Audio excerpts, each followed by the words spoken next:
بسم اللہ الرحمن الرحیم۔ السلام علیکم معزز طلباء کرام، آپ سب کیسے ہیں؟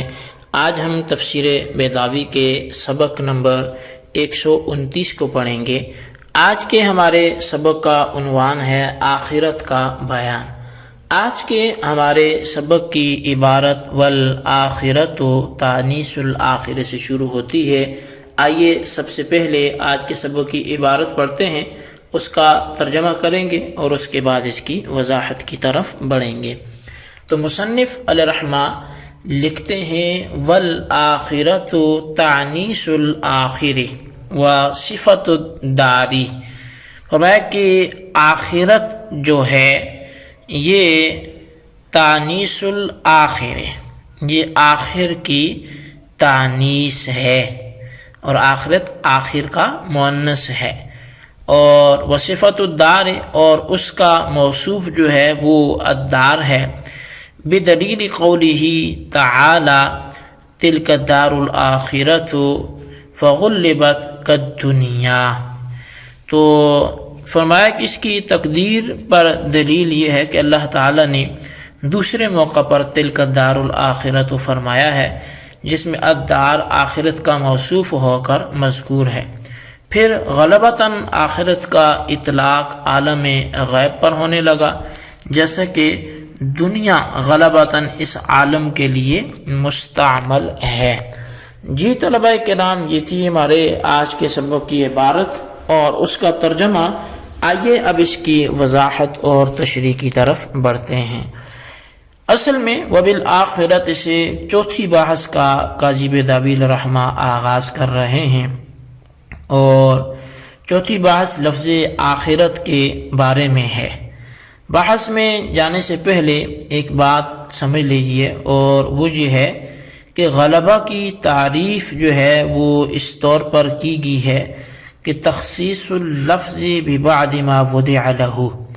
یعنی لفظ کو اس کے موضوع لہو کے بعض افراد کے ساتھ خاص کر دینا، اور یہ تخصیص اس طور پر ہوگی کہ جب کوئی قرینہ اس بعض ما وضع لہو کے خلاف موجود نہ ہو تو لفظ سے وہی بعض ما وضع لہو مراد ہوگا، اور یہ غلبہ اسماء میں بھی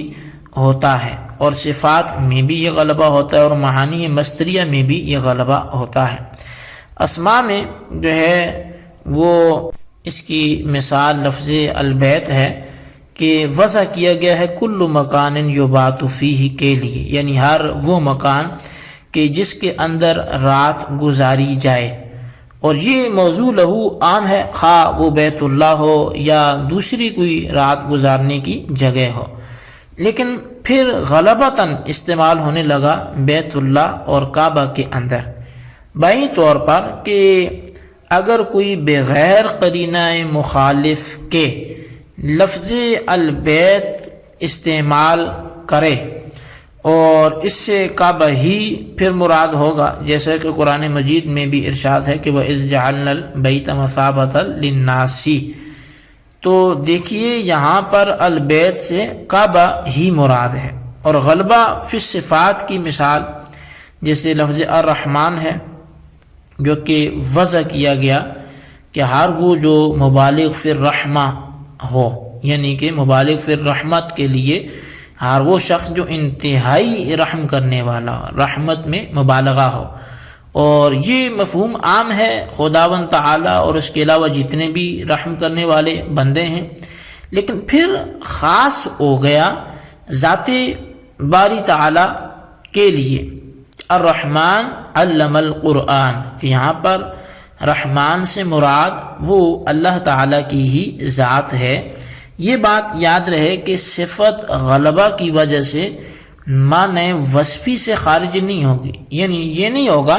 کہ معنی وصفی سے خارج ہو کر اسم بن جائے، ہاں اتنا ضرور ہوگا کہ وصف عمومی سے خارج ہو جائے، یعنی کل ما وضع لہو پر اس کا اطلاق نہیں ہوگا۔ اور غلبہ فی المصادر کی مثال اگر دیکھیں تو پھر وہ لفظ خود ہے کہ یہ وضع کیا گیا ہے الشروع فی الفعل کے لیے، یعنی کسی کام کو شروع کرنا۔ اب وہ فعل خواہ افعال حاکمہ سے ہو یا افعال باطلہ میں سے ہو،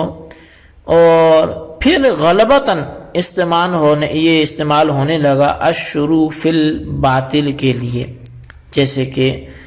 کلام پاک میں وَكُنَّا نَخُوضُ کے الفاظ استعمال ہوئے کہ ہم باطل کاموں میں لگ جاتے تھے لگنے والوں کے ساتھ۔ تو اب دیکھیے کہ یہاں پر لفظ خود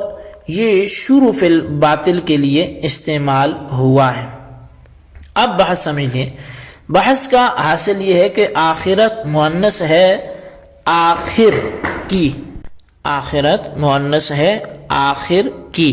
یعنی آخر یہ بکسر الخاء ہے، اور یہ اس میں فاعل ہے آخرا یاخرو سے، جو معنی میں تأخرا یا تأخرو کے ہے۔ پس آخر کے معنی ہے متأخر کے، یعنی بعد میں آنے والی چیز متأخر، اور آخر اور آخر میں لفظی فرق یہ ہے کہ آخر اس میں فاعل کا صیغہ ہے اور آخر اس میں تفضیل کا،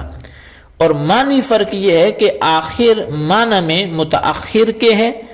اور اخیر کے آتا ہے، اور لفظ اول کی نقیض جو ہے یہ آخر، اور آخر معنی میں غیر کے آتا ہے، چونکہ لفظ آخرت صفت کا صیغہ ہے اور ہر صفت کے لیے موصوف کا ہونا ضروری ہے، لہذا لفظ آخرت کا بھی موصوف مقدر ماننا پڑے گا،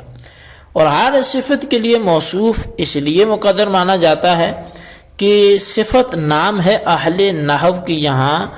ما دل علی ذات مبہمۃ متصفۃ ببعض صفاتہا کا، یعنی وہ لفظ جو دلالت کرے ذات مبہمہ متصفہ ببعض صفاتہا پر۔ پس جب صفت دلالت کرتی ہے ذات پر تو پھر ذات کا مقدر ماننا ضروری ہوگا، اور ذات ہی موصوف ہوتا ہے، لہذا موصوف کو مقدر ماننا یہ ضروری ہے۔ اب رہی یہ بات کہ اس موقع پر لفظ آخرت کا موصوف کیا مقدر مانا جائے تو وہ کیا ہو، تو اس کے بارے میں دو احتمال ہیں۔ ایک یہ کہ لفظ جو النشأۃ مقدر مانا جائے، جس کے معنی ہے اٹھانا اور پیدا کرنا، اور دوسرا یہ ہے کہ لفظ الدار مقدر مانا جائے،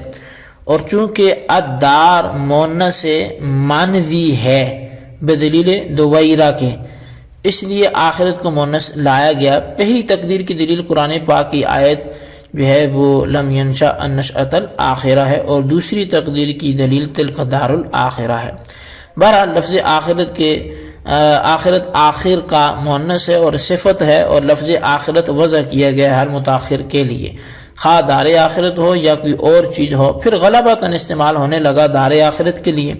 یعنی اس عالم کے لیے جو عالم برزخ کے بعد ہم لوگوں کو پیش آئے گا، اور اس کو آخرت اس لیے کہتے ہیں کہ وہ متاخر ہے عالم دنیا سے۔ پس لفظ آخرت مطلق بولا جائے اور قرینہ مخالفہ موجود نہ ہو تو آخرت سے مراد عالم نہ جو ہے وہ آخرت ہوگا، تو گویا یعنی جو عالم آخرت ہے وہ مراد ہوگا، اور تو گویا آخرت کے اندر غلبہ فی صفات، یعنی دنیا جو ہے اصل وضع کے اعتبار سے جو ہے وہ فعلا مؤنث اس میں تبدیل کا صیغہ ہے، جو معنی میں ہر قریب تر یا ہر قریبی چیز کے لیے بولا جاتا ہے، اور یہ دونوں سے مشتق ہے تو قریب تر کے معنی میں ہوگا، جیسے کہ اللہ تعالیٰ کا فرمان بھی ہے کہ وَلَقَدْ زَيَّنَّا السَّمَاءَ الدُّنْيَا بِمَصَابِيحَ، یعنی ہم نے سب سے قریب تر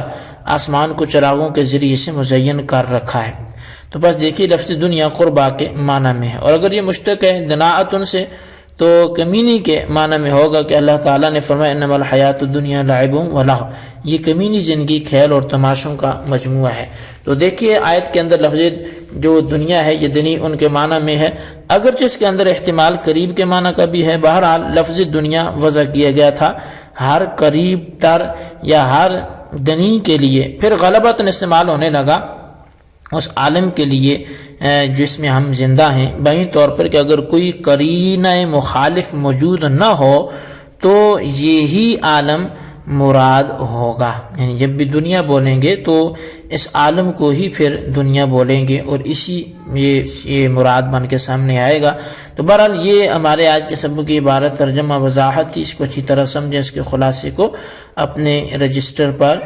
ضرور لکھیں، اور آپ ہر ایک کے اعتبار سے کوئی ایک قرآن کے حوالے سے آیت پیش کریں، جیسے بیت اللہ